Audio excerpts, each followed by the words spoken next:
Thank you, Leader Scalise, and all my colleagues. Thank you all for being here. It's a big day on Capitol Hill. I've passed the 6-month mark serving as Speaker of the House, and part of the job of the Speaker is to go all around the country and meet with Americans and hear from Americans and engage what their greatest concerns are. And so in the last 6 months, we've calculated it over the weekend. I've been to more than 100 cities in more than half the state. It doesn't matter where I am, whether I'm out west or Manhattan or the Deep South or the Midwest. It doesn't matter. The concerns are the same. The people of this country are deeply concerned about the border catastrophe, the open border that was orchestrated by the Biden administration. They're deeply concerned about the rising cost of living, about rising crime around the country. They're very deeply concerned about the weakness that we're projecting on the world stage that is encouraging our adversaries to act so provocatively and ramp up hot wars around the globe. And you know what the other thing is that they're really concerned about? They're deeply concerned about the institutions of government itself. And we're trying to keep steady hands on the wheel here and keep the legislative branch moving and operating in the best interest of the people. And that's a heavy task when we have divided government as we do, and the smallest majority in U.S. history, famously, that everybody knows. But one of the things that is also in jeopardy right now is our judicial branch, and it's our system of government itself. And I don't think we can say often enough here how much that has been abused under this administration, and with local prosecutors, state prosecutors, and at the federal level, who are using lawfare. They're using our judicial system to go after political opponents. The most obvious example of that, and I think the most egregious one in history, is what is being done to Donald Trump right now. This is yet another week where cable TV has a split-screen image, right? On one side, turn on any news station, you see the partisan prosecutors and the double-standard DOJ going after President Trump. And on the other side, college campuses being wrecked by anti-Semitic mobs. In Manhattan, in the New York case, I mean, it's play-by-play on all the stations, right? That case should never have been brought. If there's ever been an example of lawfare, everybody can look at that and see. The trial is being orchestrated by Democrat supporters of President Biden who are trying to make a name for themselves. I mean, they're pretty open about that. They used it in their campaign pledges.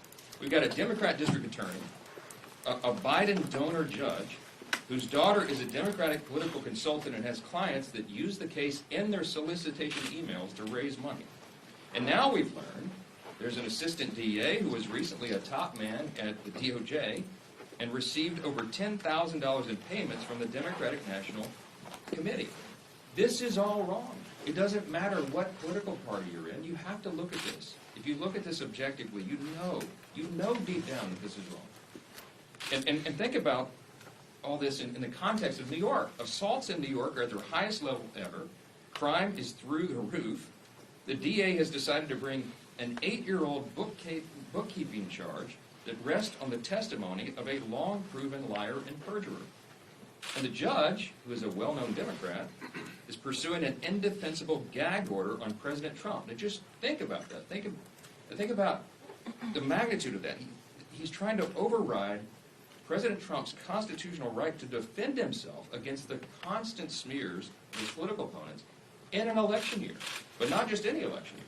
The election year that most everyone understands is the most fateful one of our lifetimes.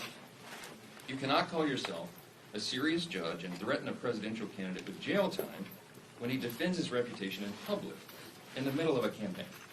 And I think everybody of good conscience understands that. Then we have the classified documents case, where President Trump is being treated completely differently from President Biden.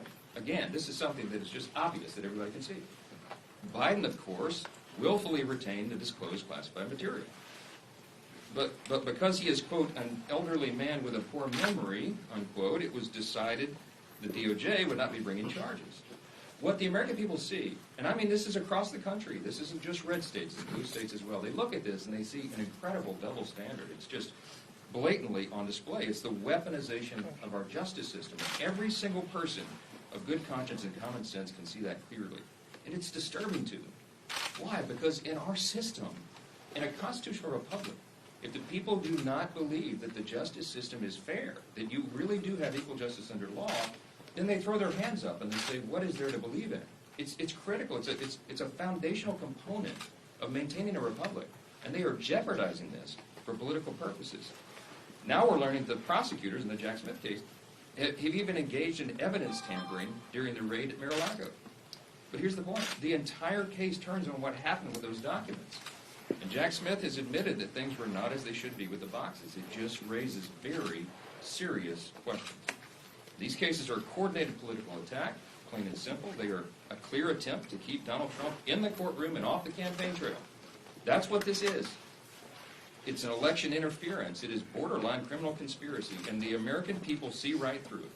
President Trump has done nothing wrong here, and he continues to be the target of endless lawfare. It has to stop.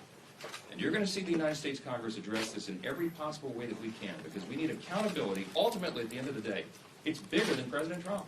It's about the people's faith in our system of justice.